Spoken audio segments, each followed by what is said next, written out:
Hey Battlefield community, this time I decided instead of showing you just gameplay to do a little mini review on the maps themselves. And first up you got Hangar 21. This is easily my favorite map I've played in quite a while. This map has just a little bit of everything and it's just downright fun to play. And you're going to see why here with these launchers and how much this changes the way the map plays. Obviously these things don't exist in real life. This is a future DLC. But it makes it quite a bit of fun, and you can get to one end to the other quite fast using them. And they're both placed on both ends, and it really changes up how you have to look at playing this because people can get behind you real quick. I know typically most people don't like dark maps. They weren't very popular in Battlefield 3 just because it's hard seeing. But this one's actually well lit, and you can see quite easily, I think. But it's enough darkness where you could just hide around a little bit, or it's a little harder to be spotted at distance. So this means it's fairly good for infantry, but at the same time, recons up on this hill will have an easy time picking off people trying to run up and down. It's actually fairly good for them. It's not great. It doesn't let them be like overpowered bastards on the hill. And engineers will also have a good time shooting down the helicopters. There are transport and attack helicopters flying around this, so it's great for them to sit there and pop choppers down, so there's actually a role for them. And inside here, you got the Titan. So you have some nice closer range stuff, which is great for support or maybe assault, just because you can run around and it's very tight, and yet there's some very long lines of sight where you can set up your bipod if you want to support or whatever. It's great for every class. It's a hell of a lot of fun, and there's such a stark contrast between areas. It just works really well. And I can't remember the last time I played a map where I was just having so much fun I didn't want to stop playing. It's been a while for me. It's just the way this map flows. I really like it.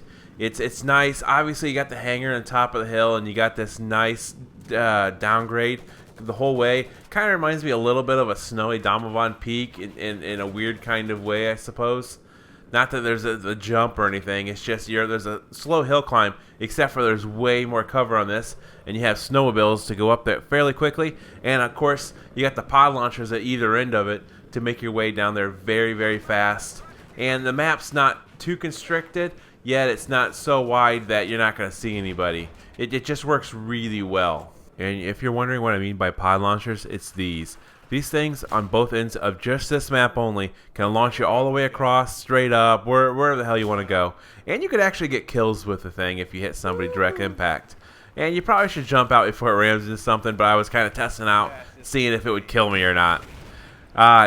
Those things are just awesome for getting around really quickly, and it's very important to hold the first A, B, and F maps, just so you can be really close to those pod launchers at all times, because it really does help you out quite a bit having that.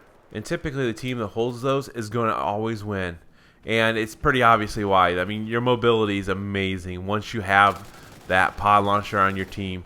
If you don't have that and you don't hold in the middle ones, you're definitely going to lose, just because you just can't get around fast enough, and the team's going to pop up everywhere around you.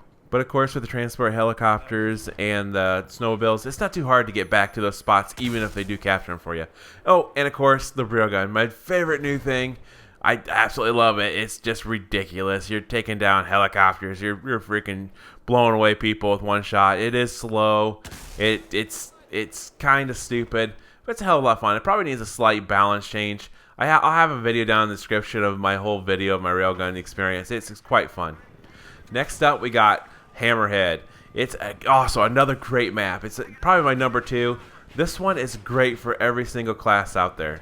This thing is exceptionally balanced, at least in Conquest. It has just about everything you could want for every class. It has quite a few hills where the recons can sit up there and pick off people trying to grab flags. It's great for engineers because there's quite a bit of vehicle gameplay on the, at least on the outside. On the middle there, though, you have a hill where you can go inside, and it's very close quarters. It's great for supports and assaults, and it's quite a bit of fun. I really do like this. Unlike most Battlefield maps, it doesn't just big or just small or only inside or just so damn open. It has everything. Once inside the hill, you can have some crazy gunfights. People can come from just about anywhere. The spawns aren't the best though, because if you pick spawning on A or B, you're going to be spawning down one of these corridors, and if you get trapped back here, it's going to be pretty bad. Eventually you're going to shove you out of it if they have enough numbers. And right here they do. It gets to be a little bit insane. But like I said, it's great for assault or support players. There's just so many targets to shoot at when it gets crazy like this. Of course, if you like the big vehicle gameplay, the outside is just great. Here I'm in the hover tank. This map was actually made for the hover tank. I didn't get an Operation Whiteout, but this map plays so much better, being that frozen ice surface, and it's fairly smooth. You can spin this sucker around, slide all over like crazy on top of it. This is where it really performs really freaking well, and I really did enjoy using it. I mean, I did pretty damn good on the Operation Whiteout. I think I went like 18 kill streak, and my gunner went like, I think he got 21 in a row. Not that you can't use it on that level. It's just a lot better on this one, I think.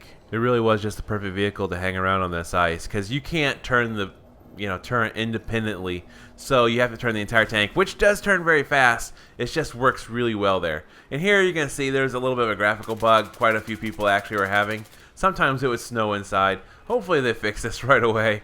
But you know it's DICE. There's going to be bugs. But this area around here actually has another pathway leading in. Normally there's two main ways you can get into this side, but there's also this side path unless you come in from a different way, because a lot of people concentrate heavily on both ends of the hill, but there's at least one other way that I know of to get in there, and it works really well getting that flank on it, although I'm pretty sure somebody can get there with a bipod and really screw up your day.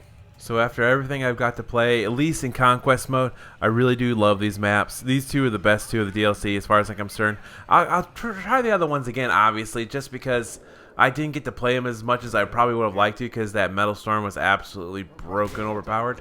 But these are quite a bit of fun. And yeah, that just happened. Don't ram into solid objects, guys. Okay, that could have went better. If you enjoyed my video, why don't you decimate my like button? And also don't forget to subscribe if you haven't done so already. Here on the left, I got some Operation Whiteout gameplay, and I got Giants of Karelia on the right. Both of them were decent maps. They're a little bit different than the last two. Operation Whiteout was a little too white. Giants of Karelia was a little too giant, I thought. The other two maps I just did a little review on a little bit better.